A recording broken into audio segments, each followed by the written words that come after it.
అయిపోవాలి. యాక్చువల్లీ ఇప్పుడు మార్చి కూడా వచ్చేస్తుంది, మళ్ళీ సైలెంట్ అయిపోయారు. అంటే ఎన్నికల సంఘం అనుకుంటే 10 నిమిషాలు సమస్యల్లా ఓన్లీ రాష్ట్ర ప్రభుత్వం చేస్తుందా లేదని. చంద్రబాబు గారు అయితే క్రిందటిసారి ఎన్నికలకు పోలా, ఈసారి వెళ్ళాలి, వెళ్తే ఉపయోగపడుతుంది. అంటే ఈ వ్యతిరేకతలు ఇవన్నీ చూసి ఏమన్నా వెనక్కి తగ్గుతుందా? నేను అట్లా అనుకోవట్లేదు. ఇప్పుడు తెలంగాణ ఎలక్షన్స్ దృష్టిలో పెట్టుకుని ఇక్కడ శాంతం అయిపోయింది వైసీపీ అన్నాక, ఇక్కడ 10% 20%. ఇప్పుడు తెలంగాణలో ఏంటి, గెలిచింది రేవంతే నో డౌట్, కానీ ప్రతిపక్షం బాగా పుంజుకుంది అన్నటువంటి ఫీలింగ్ వచ్చేసింది కదా. ఎప్పుడైతే అది జరుగుతుందో అధికారులు మాట్లాడడం మానేస్తారు. ప్రతిపక్షం పుంజుకుని అధికారులకు రాబోతుందంటే అధికారులు మనం చెప్పే విచ్చలవిడి పాయింట్లు చేయడానికి ఒప్పుకోరు. ఇక అలాంటి పరిస్థితి రాకూడదు అనుకుంటున్నారు ఇక్కడ.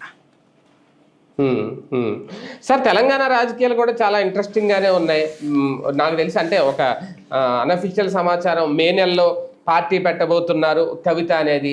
ఒక కీలక అడుగు ఏమన్నా వేస్తున్నారా? ఆమె ఏదో సాధించాలి అనుకుని ఏదో సాధించబోతున్నారు, ఏదో చేయాలనుకుంటున్నారు. కవిత పాపం దారి తప్పినటువంటి నాయకురాలు. ఆవిడని ఎక్కువ ఊహించుకుంది. రాష్ట్ర ప్రజలందరూ ఆవిడ ముఖ్యమంత్రి కావాలని కోరుకుంటున్నారు అన్నది. ఆవిడ చుట్టూ కూర్చునేటటువంటి వంది మాగదులు ఆ పనిని అవునవునని చెప్తున్నారు. అంతవరకు నడుస్తుంటుంది. ఆవిడ వల్ల ఏమీ మార్పు లేదు. షర్మిల పార్టీ పెడితే ఏమైందో కవిత పార్టీ పెట్టినా అంతే ఉంటుంది.